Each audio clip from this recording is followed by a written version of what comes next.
वही एक ही फर्म को बिना किसी टेंडर के सीधा काम दे दिया गया। पता नहीं कैसे, मुझे लगता है कि वहां अंदर बैठे हुए लोगों को लगता है कि साहब यही करने वाले हैं। इसकी भी जांच होनी चाहिए। सीकर के टेंडर की अभी बात हुई तो मैं बताना चाहूंगा कि सीकर में अभी तक कभी कोई टेंडर हुआ ही नहीं। ठेकेदार करोड़ों रुपए डेयरी के लेके भाग गए, पर आज तक उसकी कोई रिकवरी नहीं। बाढ़ ही जब खेत को खाएंगे साहब तो बचाने वाला कौन होगा। आज जयपुर डेयरी के जो चेयरमैन है उनका खुद का काला डेरा में एक किसान केसरी नाम की एक कैटल फील्ड प्लांट संचालित हुआ है। ये 4.5 करोड़ का एक टेंडर हुआ, सिंगल टेंडर किया गया, 1 करोड़ और 80 लाख रुपए भुगतान भी कर दिया गया। पर दुर्भाग्य है कि ना तो वो मशीन आई, पैसा किसके खाते में गया कोई नहीं जानता, और वापस कभी किसी ने सूद भी नहीं। माननीय अध्यक्ष महोदय, मैं आपका बहुत बहुत धन्यवाद देना चाहूंगा कि वार्षिक प्रतिवेदनों पर विचार रखने का मुझे मौका दिया। आज रिको पर और आरसीडीएफ पर प्रतिवेदन जो आए हैं, मैंने देखा कि आरसीडीएफ के प्रतिवेदन जो है वो 4 साल के एक साथ आज दिए गए हैं। मुझे लगता है कि ये सदन की अवमानना है। प्रतिवर्ष जो ऑडिट और प्रतिवेदन जो दिए जाने थे वो समय रहते दें तो कई सारी चीजें हो सकती है। आपके माध्यम से मैं मंत्री जी का ध्यान आकर्षित करना चाहूंगा, जैसा कि पहले भी तमाम सदस्यों ने विभिन्न प्रकार के घोटालों के बारे में बात की, भ्रष्टाचार की बात की।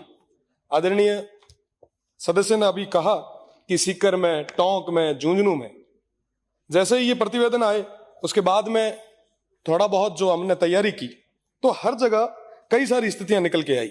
मैं आपको बताना चाहूंगा कि 2 साल पूर्व मालपुरा में एक बटर पैकिंग मशीन खरीदने के लिए 4.5 करोड़ का एक टेंडर हुआ, सिंगल टेंडर किया गया, 1 करोड़ और 80 लाख रुपए भुगतान भी कर दिया गया। पर दुर्भाग्य है कि ना तो वो मशीन आई, पैसा किसके खाते में गया कोई नहीं जानता, और वापस कभी किसी ने सूद भी नहीं। मैं आपके माध्यम से ध्यान आकर्षित करना चाहूंगा कि आरसीडीएफ की अभी बात चल रही थी कि ये जो स्टॉक है दूध का, पाउडर का, लगभग 14,000 टन घी का, ये इतना स्टॉक पड़ा है, इसका क्या करेंगे। इसके अंदर भी एक बहुत बड़ा खेल है।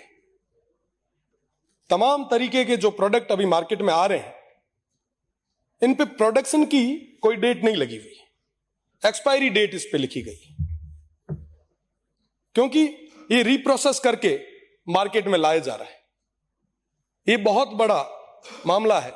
एक तरफ हम सब शुद्ध के लिए युद्ध कर रहे हैं और दूसरी तरफ अगर ऐसी घटनाएं आगे आती है तो मुझे लगता है कि मंत्री जी को इस मामले में कड़ा एक्शन लेना चाहिए। और सरकारी उपक्रम में जब एक्सपायरी माल मार्केट में बेचेंगे तो फिर आप अच्छी चीजों की किससे उम्मीद करेंगे।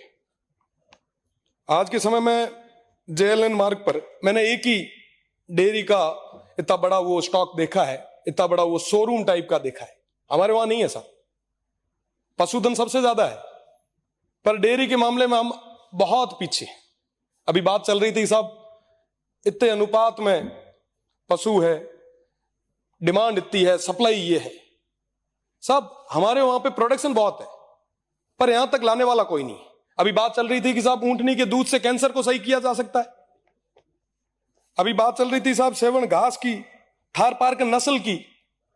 ये तमाम चीजें हमारे उस तरफ है, पर उनको कलेक्ट करके यहां तक कौन ले आए।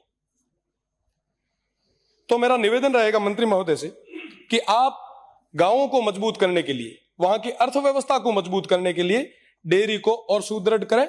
हमारे उस तरफ, उस रेगिस्तान में, उस सीमांत क्षेत्र में आप कलेक्शंस के नए सेंटर आप डेवलप करें। जेएलएन की मैंने बात की कि यहां पे जयपुर डेयरी का एक पार्लर है। जब उसके बारे में थोड़ा पढ़ा तो कई सारी चीजें निकल के आई।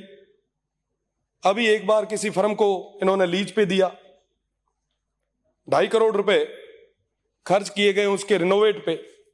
वही एक ही फर्म को बिना किसी टेंडर के सीधा काम दे दिया गया। पता नहीं कैसे, मुझे लगता है कि वहां अंदर बैठे हुए लोगों को लगता है कि साहब यही करने वाले हैं। इसकी भी जांच होनी चाहिए। सीकर के टेंडर की अभी बात हुई, तो मैं बताना चाहूंगा कि सीकर में अभी तक कभी कोई टेंडर हुआ ही नहीं। ठेकेदार करोड़ों रुपए डेयरी के लेके भाग गए, पर आज तक उसकी कोई रिकवरी नहीं।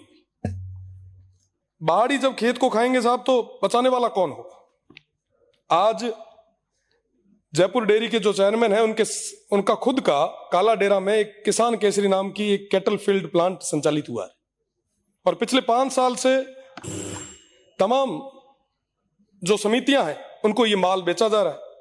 जो अगर नहीं लेता उसके खिलाफ ये सख्त कार्रवाई करते हैं। मैं आपको बताना चाहूंगा साहब कि ये RCDF जो है, इसका नाम राजस्थान चोर ठेकेदारों की फेडरेशन कर दिया गया है। हमारे लिए, सभी के लिए ये बड़ी दुख की बात है, और मैं निवेदन करना चाहूंगा मंत्री महोदय से, आप कड़े फैसले लें, संवेदनशीलता दिखाएं, क्योंकि ये जो मामला है, ये जो डेयरी है, ये सीधा आम आदमी से जुड़ाव रखती है। आपका बहुत बहुत धन्यवाद सभापति महोदय, बहुत बहुत धन्यवाद।